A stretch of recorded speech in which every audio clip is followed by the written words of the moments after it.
Number 25. You're a mother or a wife. How could you do this to your family?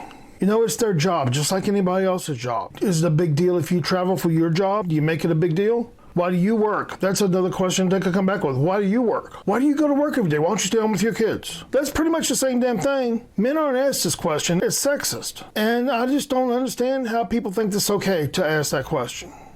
Number 24. I know how you feel. No, you don't. Unless you have sacrificed relationships, had children while deployed, been through boot camp, been to war, have anxiety, PTSD, any of the mental health disorders that you can get from combat, or, you don't know how I feel. You have no clue how I feel about the situation. Unless you've dealt with all that stuff and the possibility of all that stuff happening, had someone killed, have a friend commit suicide, all that stuff. No, you don't know how I feel. And you're not going to know how I feel. And I hope the hell you never do. Number 23. What's the nastiest and most disgusting thing that you saw over there?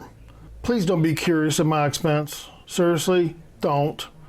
If you mean living conditions or societal norms, you might get an answer, but expect a smart-ass answer back. It also depends on the person. Every person's definition of disgusting is different. To them, you may be disgusting for asking the damn question. Some folks think it's disgusting to see dead folks. Some people think it's disgusting to see dead animals. Some think it's disgusting having to pick up their friends' body parts. And yes, that happens to people. Some may think that it's not having toilets or running water or trash everywhere. There's so many things that are disgusting, and it depends on the individual person. So why are you going to want to know that? One of the biggest things that they have to deal with all the time is dealing with using kids as suicide bombs. That's a pretty disgusting thing. You wouldn't think that people would do that to their children, but they do in some of these situations. So that's a pretty disgusting thing. There are multiple things that are disgusting, but it all depends on which member of disgusting it is. Some people it's burning flesh. Others it could be sewer systems. So there's so many things. All of this is based on their perception, but it's really none of your business. At the end of the day, asking this question can remind them of what they've been through and the horrors they had to see and do while in combat. And the biggest reason why you shouldn't ask this question is, you're asking them to live through things that cause them to question themselves and if they did the right thing in that situation. So just don't ask it. Number 22. How did being gone affect your children? First off, you're assuming that they had kids. Well, how do you think it affected them? You think that they were proud that they left their children and everything? Do you think that they wanted to? Wouldn't you think that being deployed would make their children happy as hell? What the hell do you think? The truth is, it really depends on the age and level of maturity at the time and understanding. If the kid's young or not born when this happened, it can interfere with the bonding process. So they can struggle with long-term relationships. It's been proven that the bonding process starts in the womb. And if they're not there for that, then that can cause a lot of problems. Toddlers don't understand why their parents are gone. You can tell them, but they truly don't understand. Pre-teenagers and teenagers, they kind of have an understanding of what's going on, but you're still putting them in a jacked up situation, asking them about their kids and how their kids are doing when they could have a lot of guilt because they had to leave and their children are struggling with it. You think teenagers don't give a damn about their parents and stuff, but they do. I see it all the time. They worry about their parents, especially if they're in the war zone. A lot of them don't even watch the news for fear of what they'll see. So it affects their children. Just know that. Don't ask that question. Just know that it affects their children. And it also affects them to have to worry about knowing that that affected their children. Number 21. Do you get triggered, and what are your triggers? Seriously? You expect somebody to give up their weak points to you?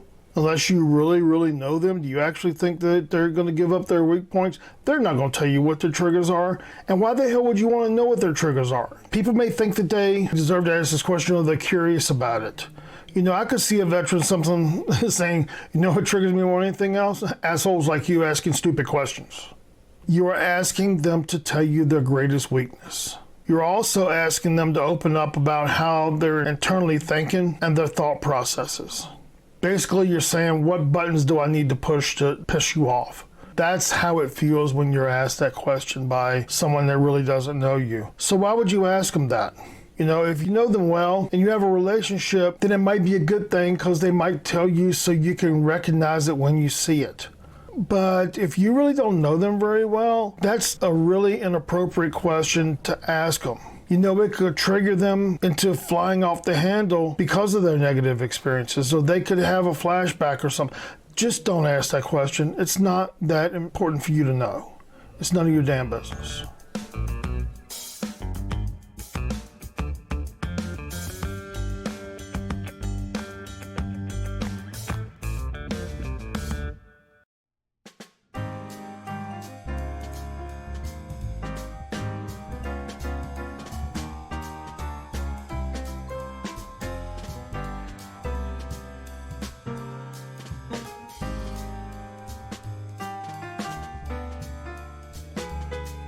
Disclaimer, I'm a licensed mental health therapist in California.